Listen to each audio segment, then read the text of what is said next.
Well, you didn't come here to listen to me talk, so I'm going to forthwith turn it over to Ted. I understand he's got plenty of batteries. Jim will be plugging them in if needs be. And I understand Joe has brought some jumper cables if that's necessary. Have on, Joe.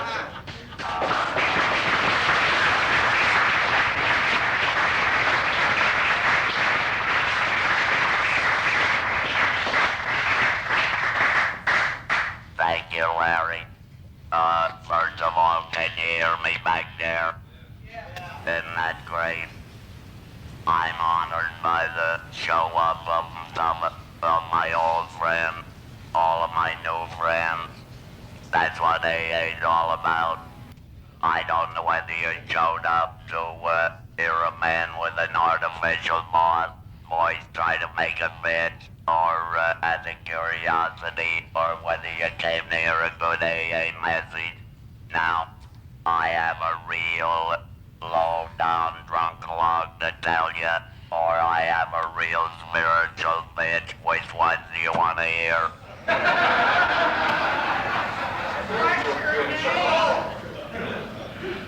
I have 4 batteries sitting down there by my friend Jim. Now, when they run out, don't be disappointed. I have another voice here. And then when that one runs out, don't be disappointed. I have another voice.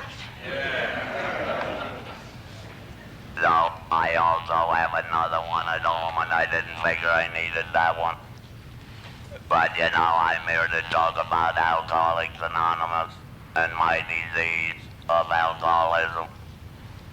As I left my house, I thought, well, I did not try to prepare a talk, although years ago I taught it as, when I had my voice, I taught a great deal in Southern California.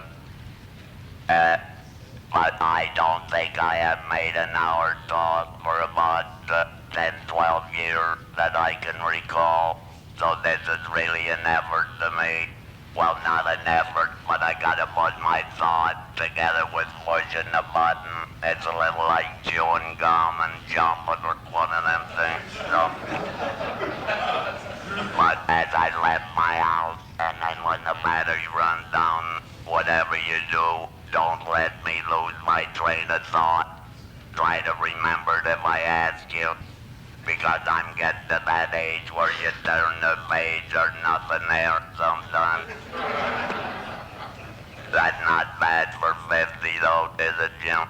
Guy's 50 years. But I'm really 70 years old. I'm sober 32 years, going on 33. I'm grateful for every goddamn minute of my sobriety. I'm grateful for every minute that I'm alive.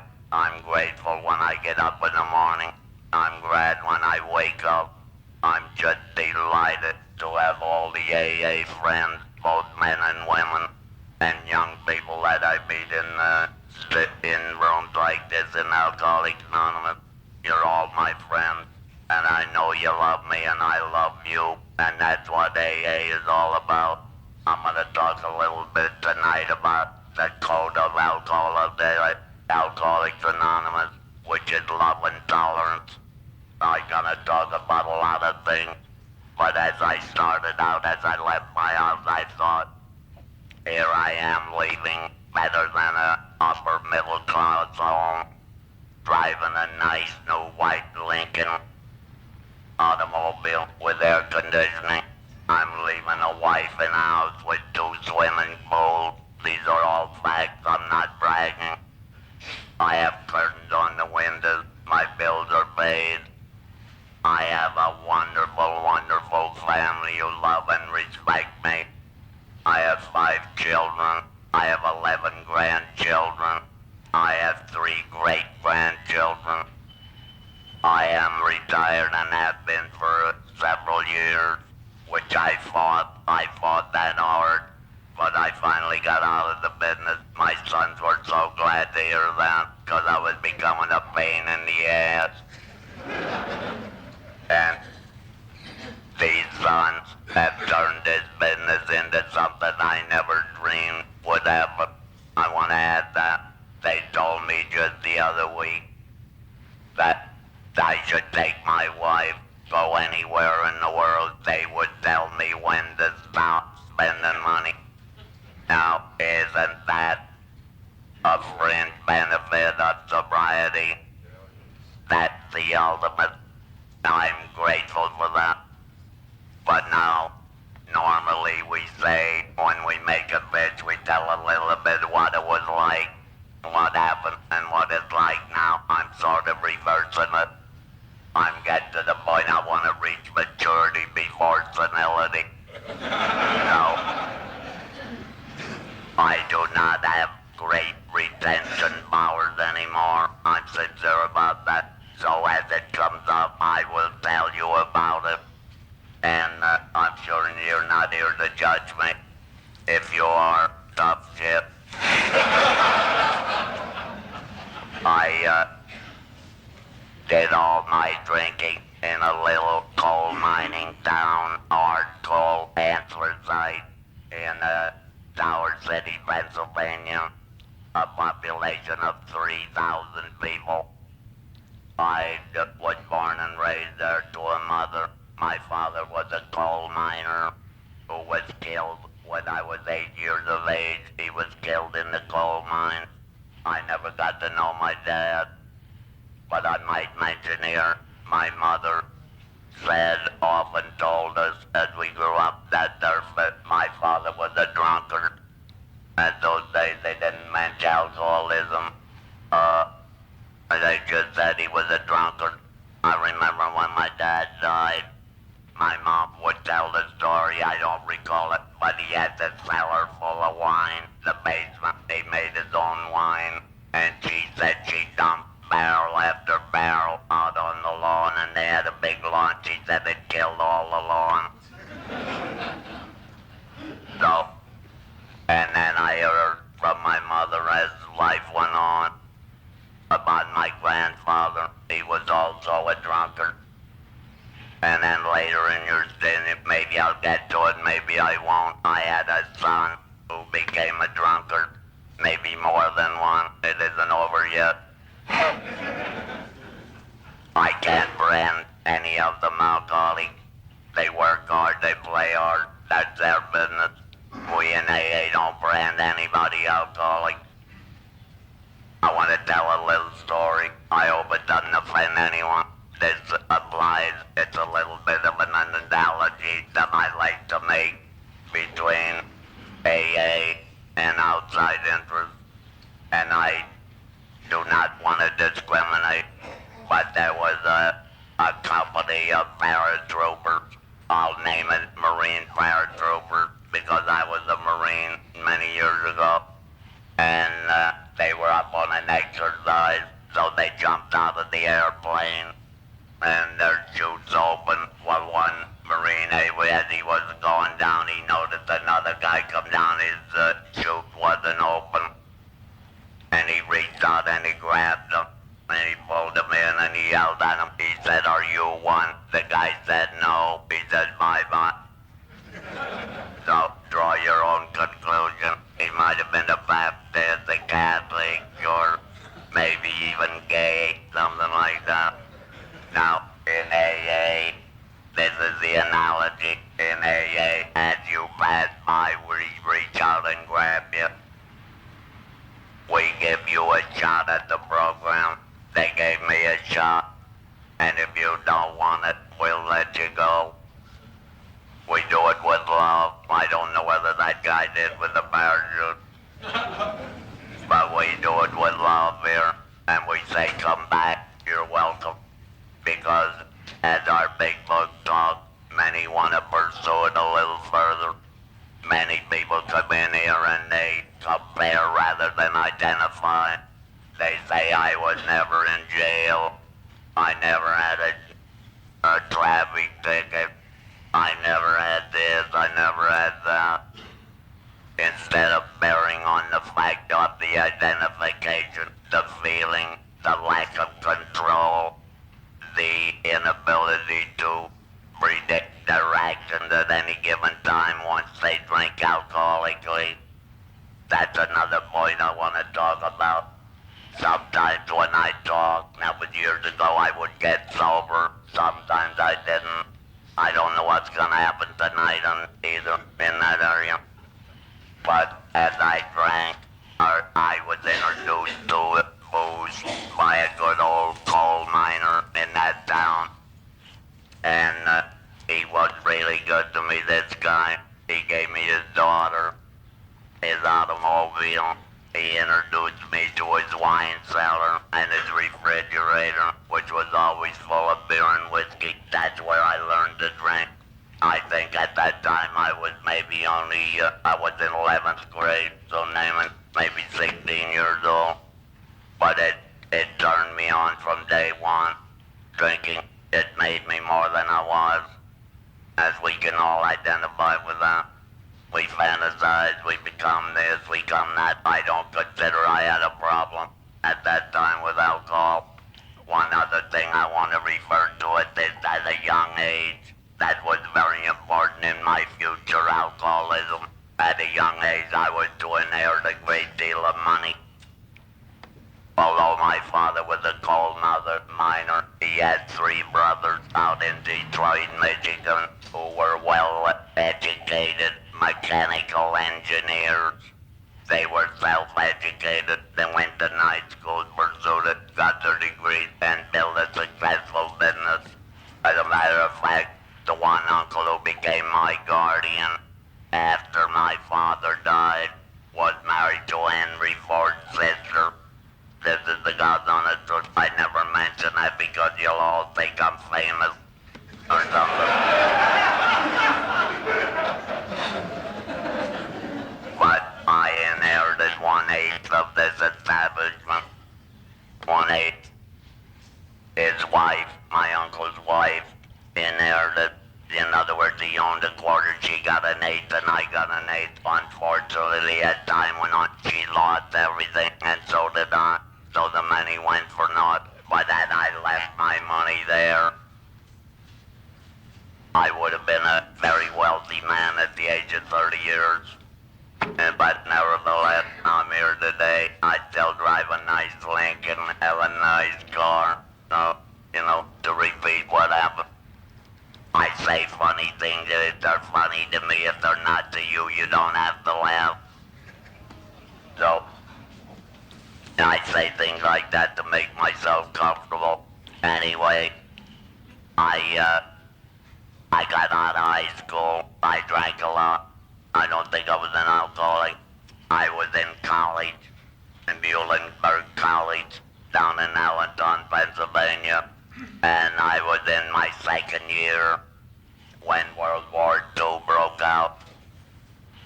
At that time, well, is there anybody 70 years old in here?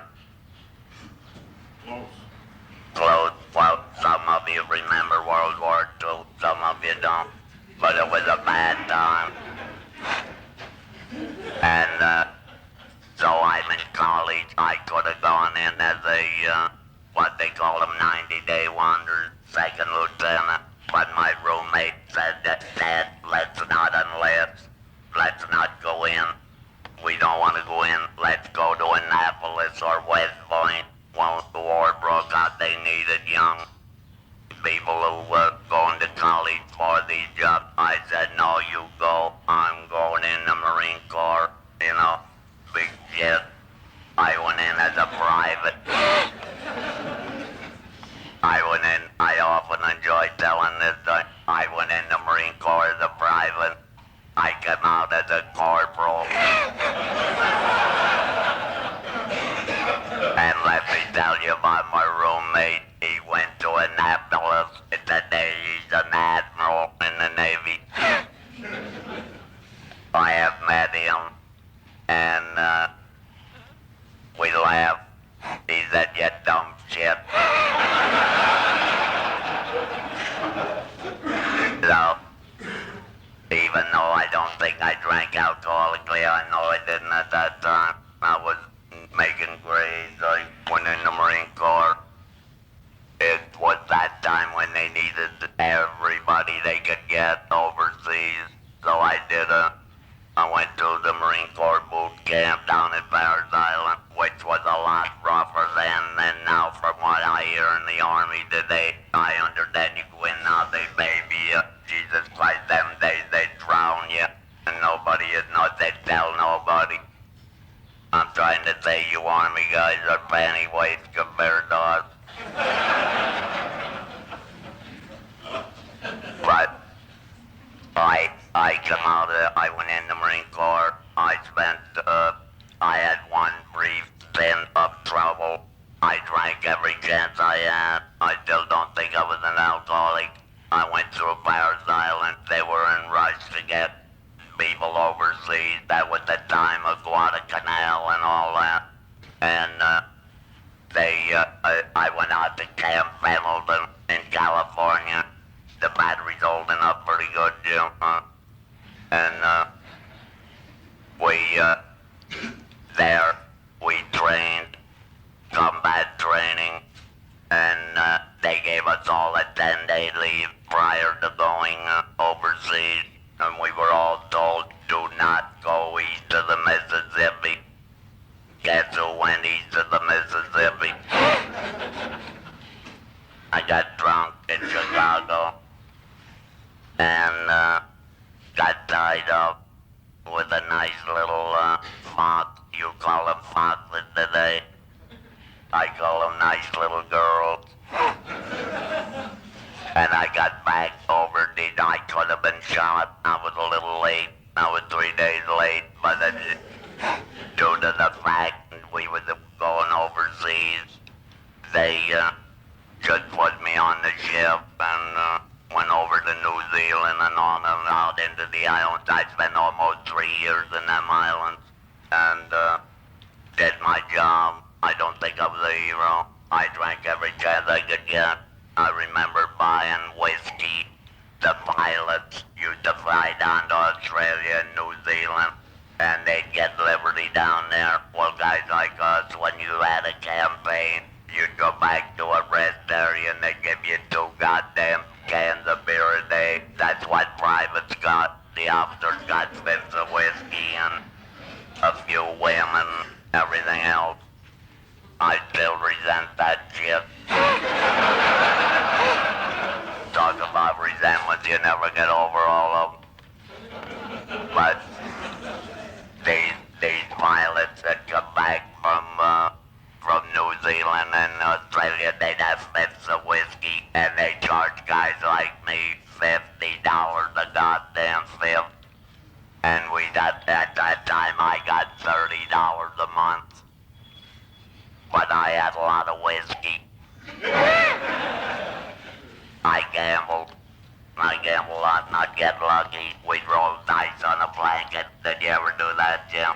I got pretty good at that.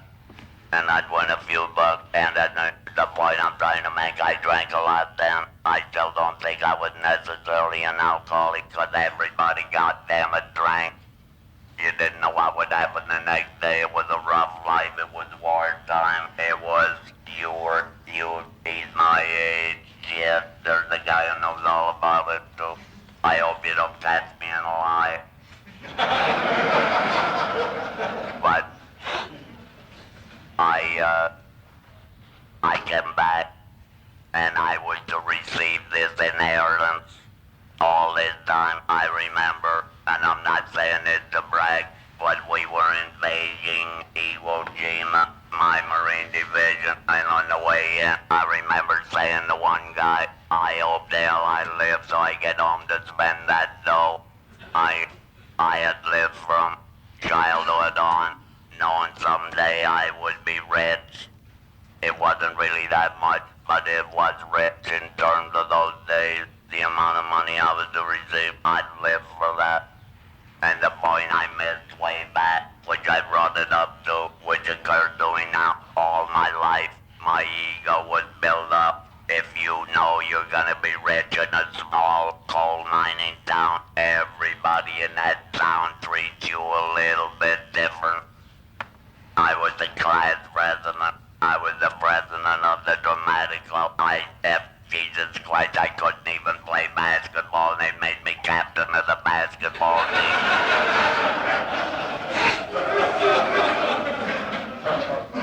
So, when everybody is in the older people, they pat me on the back and say, isn't that nice, Davis, boy? My last name's Davis. I don't mind revealing my anonymity at this late date.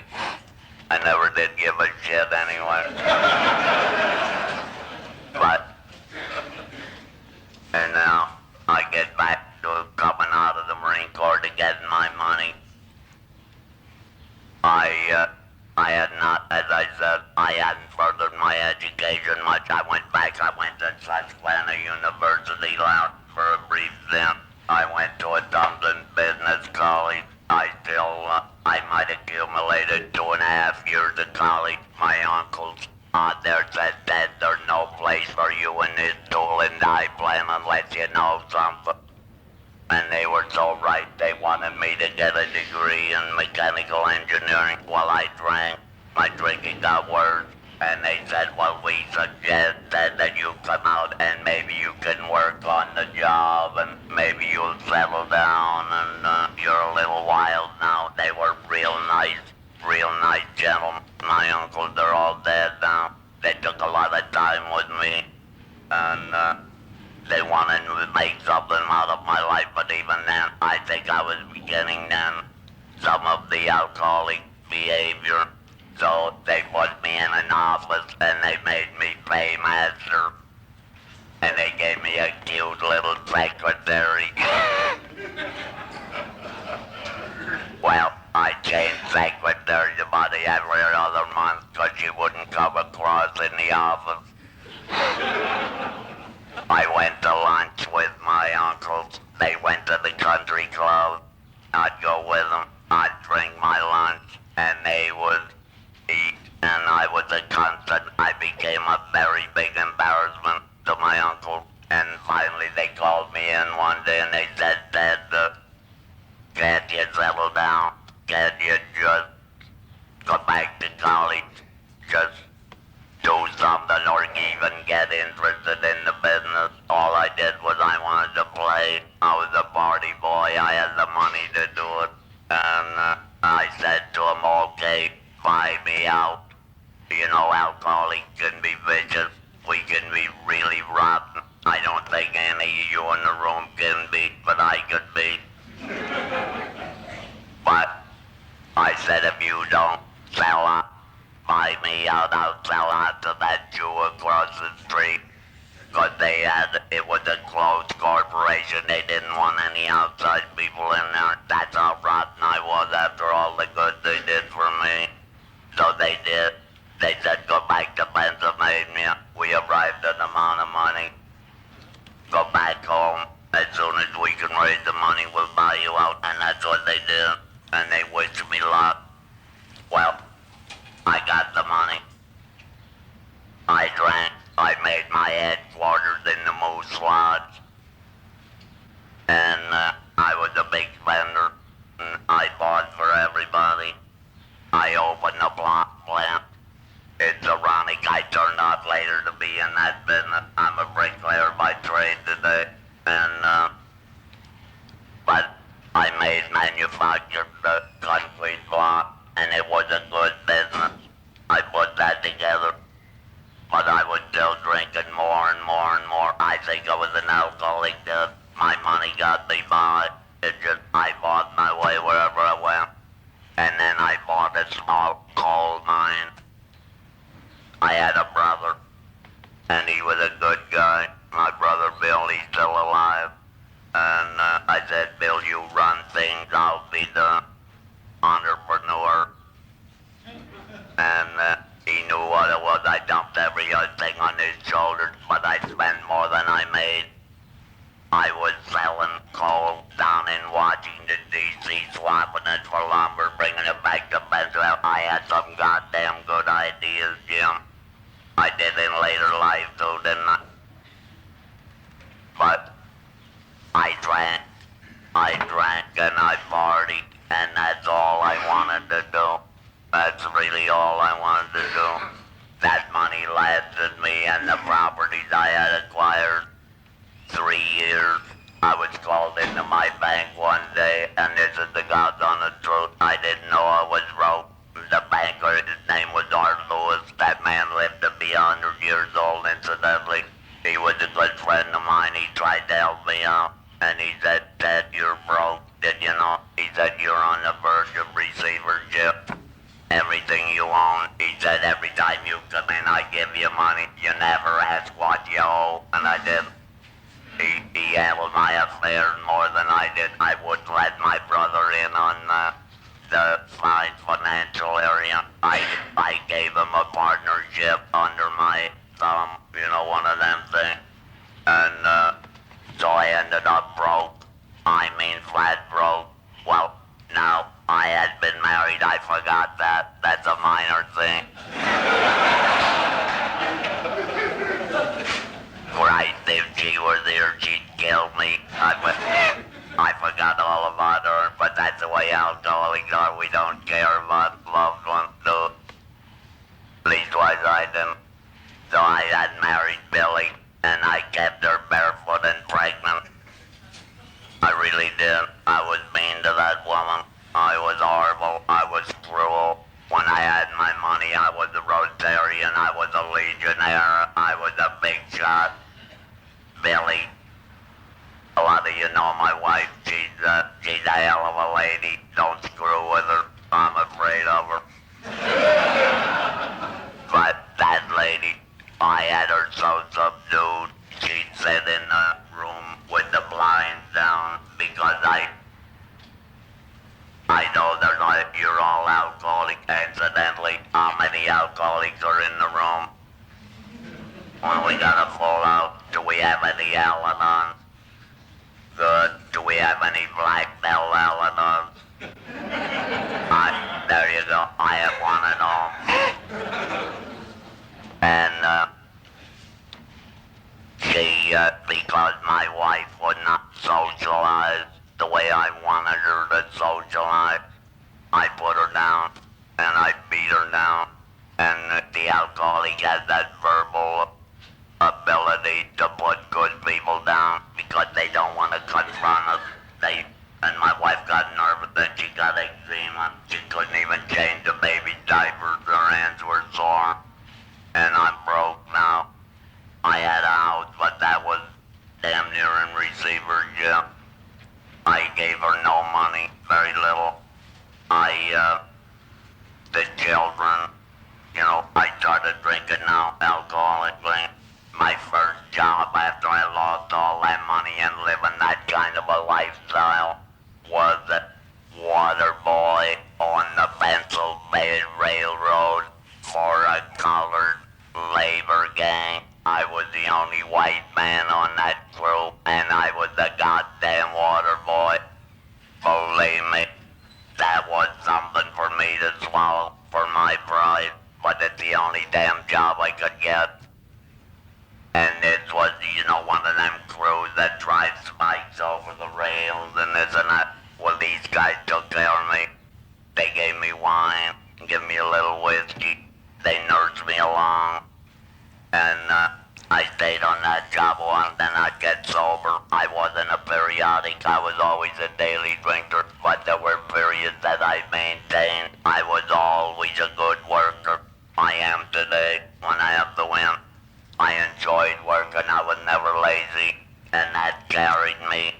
I became a brakeman on the Pennsylvania Railroad until they caught me drunk.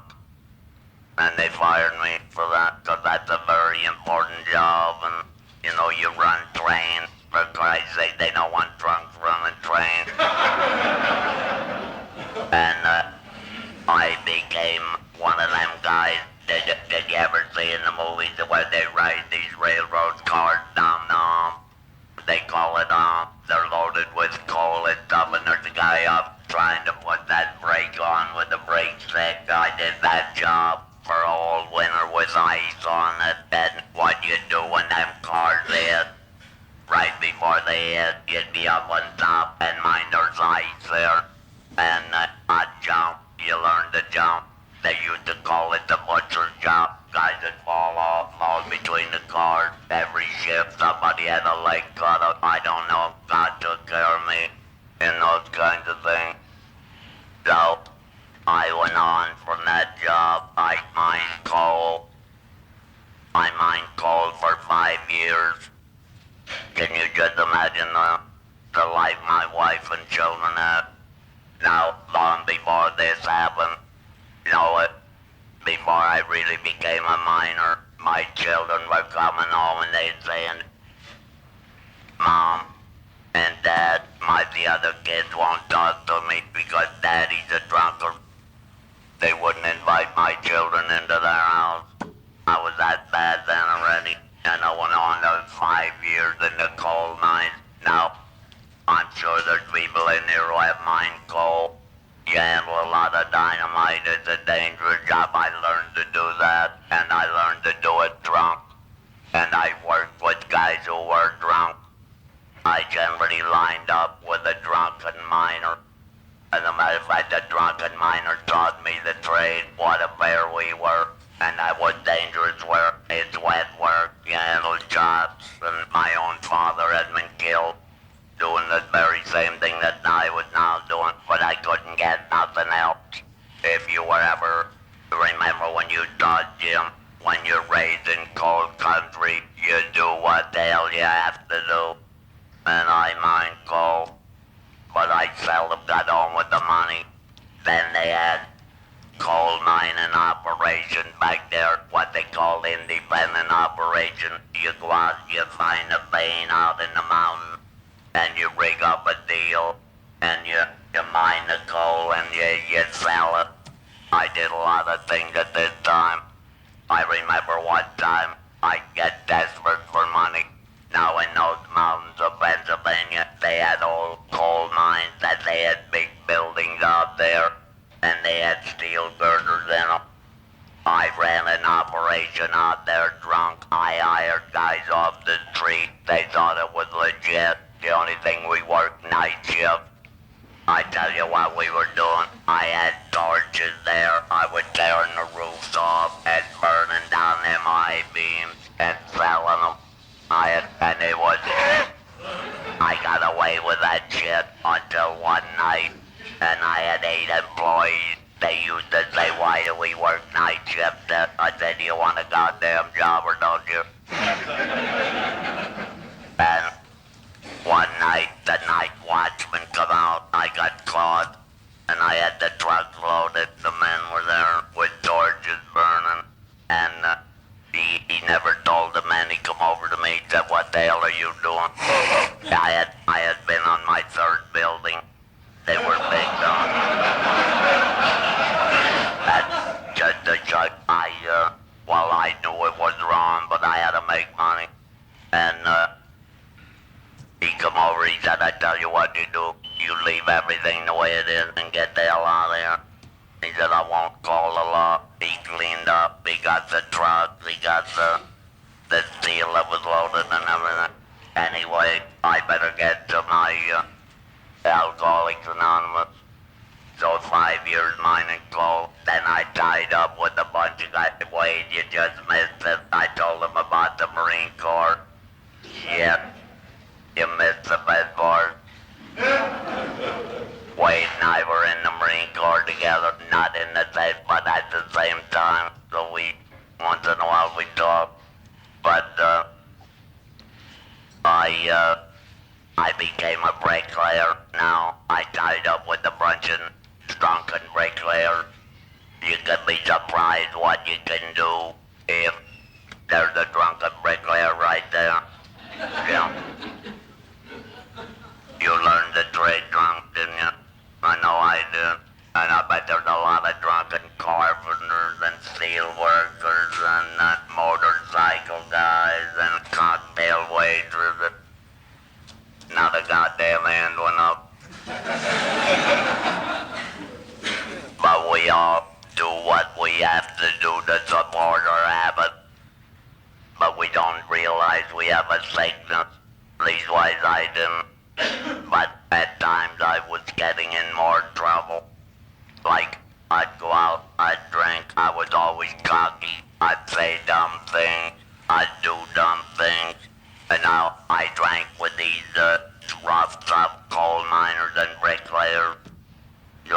Their favorite drink was a short beer and 3 or 4 shots of whiskey.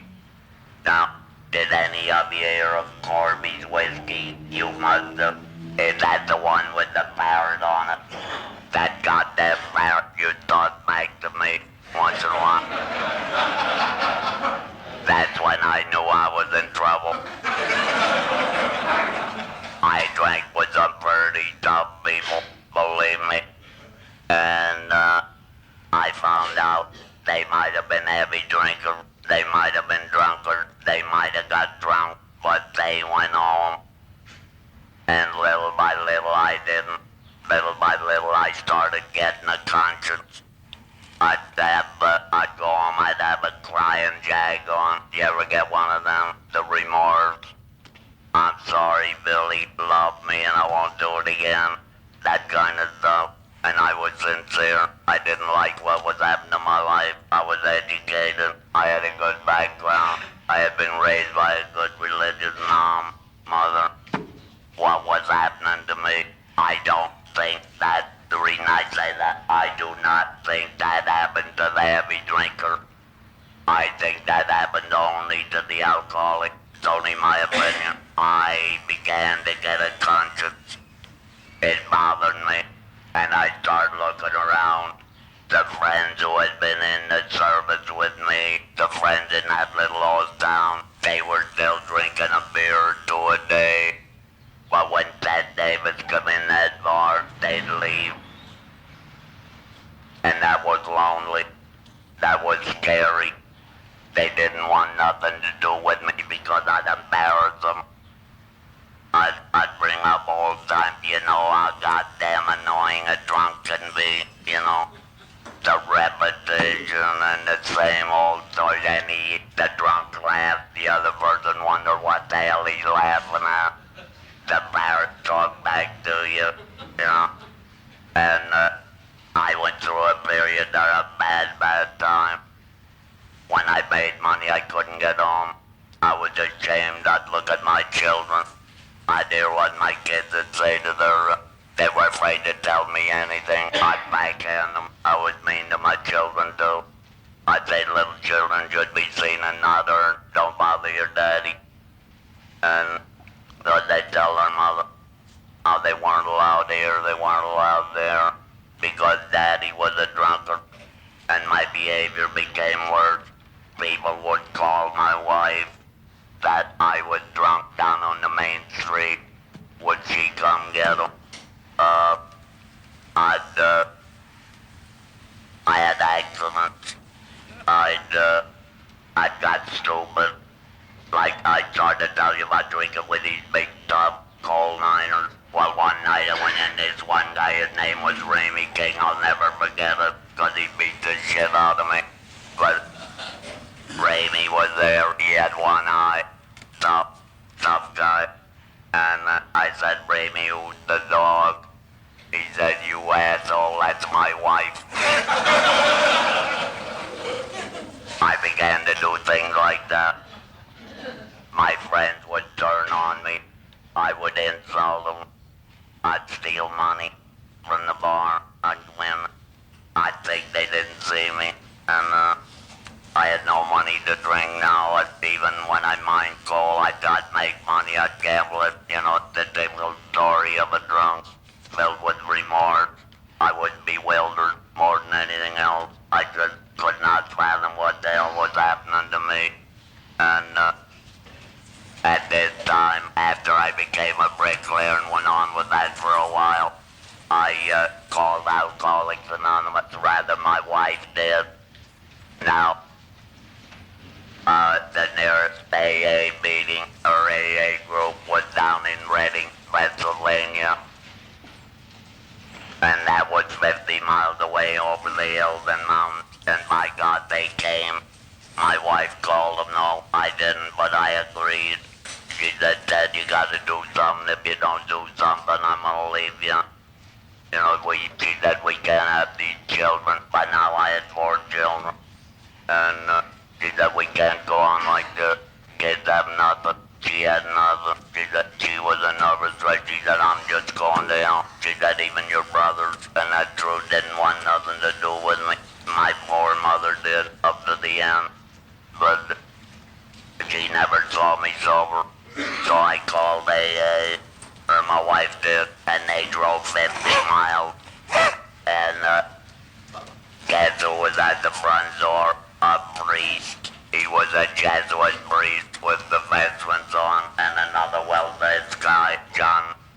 You know him, who I called my sponsor lady later and still do, was there.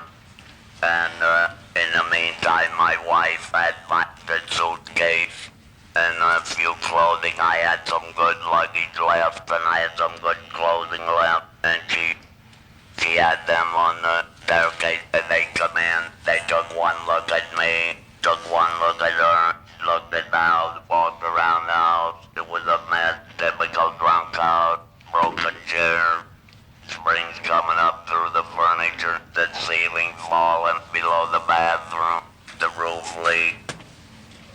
You couldn't go out on the back porch, but you'd fall through the boards. I had reached a pretty good bottom at that time, but they took one look at all this, got back to my wife. They said, do you mind if we take them with it? She said, no, take them. That's what they did, though. They took you with them. And they had what you call 12-step houses. They call them recovery houses. But those days, they didn't, damn, this battery's lasting a long time, Jim. And, Larry, I'm gonna run overtime. I got, they took me down to this 12-step house. Now let me tell you what happened. I had nice luggage. My wife had dressed me in a suit, clean shirt, and we went in this place. And as I was going up the steps with the priest, he was a Jesuit priest, but he was an alcoholic, and so was Johnny. And as I'm going up, I heard one drunk say to the other, they were sitting down in a room, and most of them guys were off Skid Row. They said, this guy's not a drunk. Look at the clothes he has. I bet he has some dough. I heard one guy say that, that stuck with me. Anyway, they gave me a room, and I gotta tell you this. So I'm in there that night, and I'm nervous as a cat. No booze to drink. Coffee, I could drink coffee out of it like that. And I had been drinking a long time. I wasn't well physically, and you know what it is to come off a bad drunk. And they give me a roommate, this nice-looking guy. So a little while later, I'm taking off my clothes, and he is too. And he took one look at me. He said, boy, you have a nice body. Jesus Christ. I about died. Now I'm skinny, I'm bow-legged, I had a big fat beard, and I have a nice body. Screw him. So I ran down there and I'd get me the hell out. I said, what are you doing to me? Anyway, they gave me another roommate. But I stayed there. I gotta get on. I gotta hurry now. They gave me another roommate. I stayed there a month, and I didn't drink for a month. But we were all pretty bad shape physically. We'd walk each other around the streets of Reading, Pennsylvania. That's how we 12-step each other. We were advised. We'd pass the gin mills. We'd say, well, we're not gonna drink today. We went to meetings all the time. They were kind to us. They would explain AA to us, and what sank in, what didn't. I stayed a month, I went home, I memorized the 12 steps, and now I went to church. I thought if I go to church, that's the answer. I might have been on the right track. I think I might have been, but I was a Trinity Reformed. I'm a Protestant. And I'd walk past the Methodist church to go to the Trinity Reformed. Well, the Methodists come out one day, they said, David sober, or Reformed drunk sober. Why don't you come into our church? We'll make you the Sunday school superintendent. I loved it. I quit that Trinity Reform just like that. And I went in and I became the Sunday school teacher and the Sunday school superintendent in the Methodist church. Now they had about 200 people in the congregation and I became pretty damn good. I made up my sermons out of the big book. And believe me, if you don't think that doesn't work, try it. You can get them old ladies crying. And when you leave the church, you know, you stand out the door shaking her hand and hugging the old lady, you know. And yeah, they say that was such a wonderful sermon. And I loved it. But and I'd sing up there with the hymnal, "There's the God truth." And I'd be there singing. I had a good voice, but I couldn't sing. And my wife used to come to church, and she often tells me, she said I squirmed every Sunday. But she said you were sober. Well, finally I got drunk. I went 3 months. I lasted 3 months in that job, and I'm in a bar room drunk. And guess who comes in the door? The preacher. And guess what he did? He fired me. He was kind about it, but he said we can't have people like you leading the people in church. And he was so right. And then I went on to drink for 2 more years. I started now experiencing alcoholic convulsions, seizures, more blackouts. Got worse. Never got better. Went from job to job. I was practically couldn't maintain anything. And because of the time, I can't go into much of that. But physically, I became debilitated pretty bad. I needed hospitalization. And I was feared for my sanity. I did crazy things. I did nutty things. And I called AA again. And they came from 50 miles away again, and they took me away again, and I never drank since. I stayed there 90 days, and there I learned what this program is really about. They had a Jesuit, the bitch down over the hill. That's young priests, for those who don't know, are studying to be priests, and they would walk constantly through this facility. It wasn't fancy. We didn't even have hot water. We took our jars with cold water. We ate what food, what could be donated, but we were all sober. There were people there, there were 2 priests getting sober. There was a doctor, guys like me who worked with their hands. I think there was a professor, Mary. And I was amazed at all the attitudes and the feeling of spirituality that went on in that place. They had a little bit of a sanctuary, and I'm not talking religion. If you want a little quiet time, you could ask one of these priests to go in, talk a little about your 5th step, your 4th step. It was an amazing place today. They call that Chit Chat Farm. Today it's one of the most famous places in the country as far as drug and alcoholic rehabilitation takes place. But, you know, we often talk about spirituality in AA, and we talk about God. The big book says we should never be ashamed to talk about God, and I'm not, and we shouldn't be, because that's what saved my Fanny. I had to come to believe in step 2 that some way, somehow I had a swamp dependency, that I had to recognize the fact that I had insane behavior, and the only saving grace for me was to find this higher power. I depended on alcohol for many, many years. It got me nowhere. They taught me there through love and tolerance what could happen in my life. They told me I could be released from that dependency on alcohol if I did certain things. And they talked about the steps. They talked about developing a love for my fellow man, an impersonal love. Do what I could for that fellow man. and not expect recognition. In other words, try to acquire a little bit of humility to be teachable. They tried to tell me that. Take away the analyzation. The book talks about it. Try not to analyze. Utilize what's laid out for it. It's laid out in a very simple, lovable manner.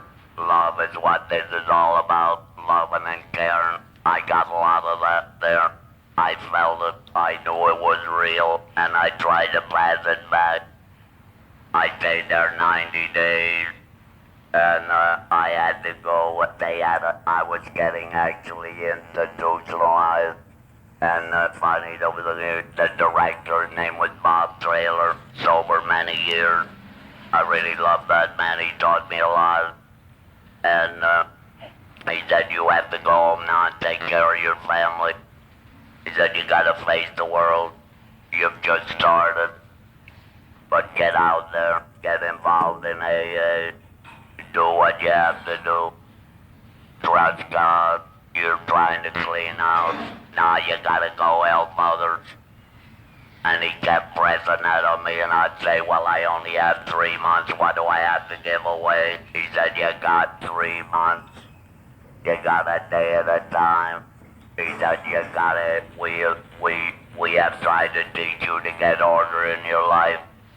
We've tried to teach you some self-discipline. We've tried to teach you to love other people. Get yourself out of the way. We've given you a daily program. I recommend that to anybody in the room. Do we have some real newcomers in the room? Welcome. Welcome, you guys.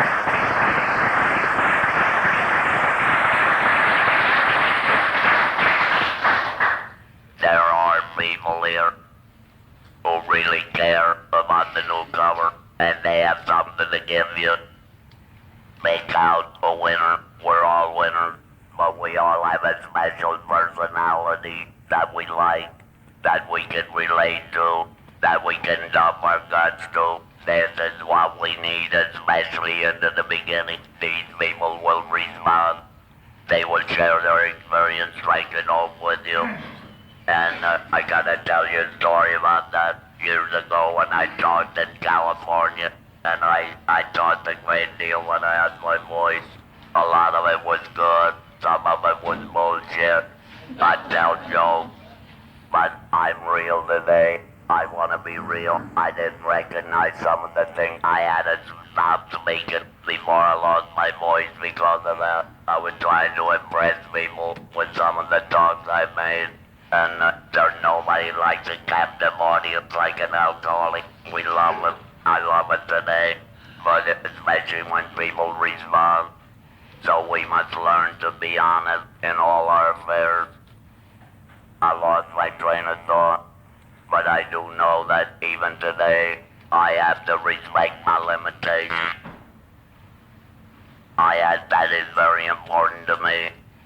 We can be available and love each other, but when we're too hungry or angry or lonely or tired, we have to take time for ourselves. I went through periods in AA, Larry, I think I have 3 minutes, that I ignored my family in sobriety. I know I did that, and I have one daughter, God love her. I often say to her, Cindy, I have a PhD in alcoholism. She said, yeah, most old digger. So, and that's good for people like us, because we get sober doesn't mean that the entire world out there is gonna conform to us. A lot of people out there get sick, they live with it. They gain strength from their adversity, the same as we're supposed to do. They turn their insecurities into security, the same way we're supposed to do. They put order in their life. They create discipline. They use other methods. They pray like we do. And they have the same prayers. I love the serenity prayer. We accept the fact, and I still use it that way. I accept the fact that I'm an alcoholic. That's the first part of the serenity prayer to me, along with other things. That way I eliminate all reservation. Should the newcomer try to eliminate reservation, give it a shot. This'll save your ass. It'll lead you on to the life of Riley, like I have today. I was devastated briefly when I lost my voice. I got cancer of the larynx. I didn't leave anybody. Typical alcoholic. I traveled from here to California to Ohio to Florida. They found the cancer in Florida, but I had my operation at UCLA, and they removed the cancer. I got lucky. But I want to tell you, I come out of that operating room, and I looked like a mummy, from surgery. And goddamn, I couldn't talk. Mouth it sometimes. Try to talk when you can't. Oh, I can still feel it. It's devastating. And I'm getting to a point here, it just devastated me. And I thought, my God, what'll I do with the rest of my life? And I got pissed off. I got angry. I got angry at God. Jesus, what a battery this is, Jim.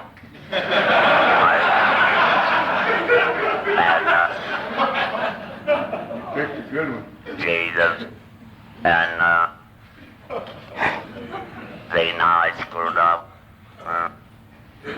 Oh, and it was a friend of mine here, you know him, Jim, Dave. I sponsored Dave. At the time, he was sober 2 years, and I could write. I had the pad, and I wrote, I cursed God in not a nice language in writing.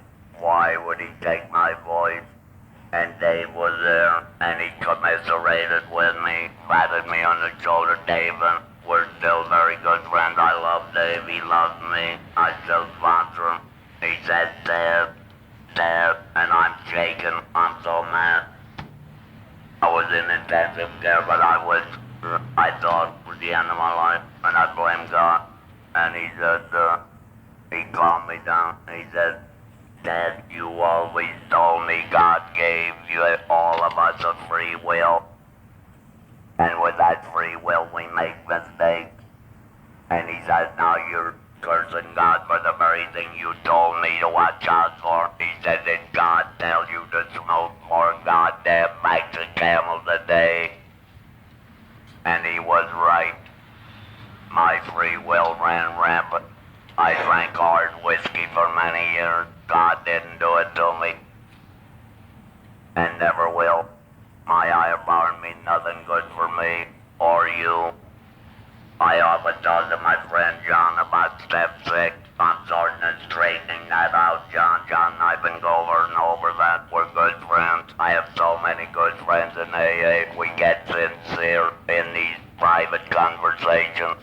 Sponsorship becomes friendship. And that turns into love. And since then, there's many of you in the room who have helped me. And that's shared. We've shared a lot of good things. And in step 6, I think I was striving for perfection. I don't think I'll ever reach it. And because of the 7 deadlies, and you know that's my favorite subject, I didn't get even to them, Larry. Pride, greed, anger, envy, lust, sloth. Did I say lust twice, Terry? Terry always tells me I say lust twice when I talk about them. Gluttony. Terry, there's lust for power also, besides sex. When you say that, you're taking my goddamn inventory. I love Terry, but I have these other things we learn about each other in AA. We're real people trying to live a real life, a real spiritual. We suffer from a spiritual malady. That's exactly what the book talks about. We learn how to correct it through the steps and the tradition and the fellowship and the activity. I advise everyone, especially the newcomer, get all wet in this program. Go out there, start clubs, start meetings. do any goddamn thing you have to do but hang around drunks and help drunks, and your life will get nothing but better. That's what happened to me. I'm known as somewhat of a controversial guy in AA. Some of you know that, because I started a lot of clubs. I originally was one of the starters of this thing. This one, California. I got involved with Jeffrey out. Some of my dear friends are here within there. Beverly Wade. What an experience. We have a little gal here, just one of the proudest, we call it a graduate, I guess. But we're successful. Any person that gets sober on this program has experienced the best spiritual awakening that will ever happen in their life. It's an awareness. We develop a sixth sense of reality. We feel it in people. We're given a gift. And I think it's a gift to do what priests, ministers, and rabbis cannot do. Not all of them. We're given a gift to touch a person who is in the alcoholic dilemma, who's on the throes of insanity or death. Doctors can't always do that either. We have that gift. We know we have it. We do it. I still make a lot of 12-step calls, and not near as many as I used to. I love to make it with his voice. It scares the shit out of him.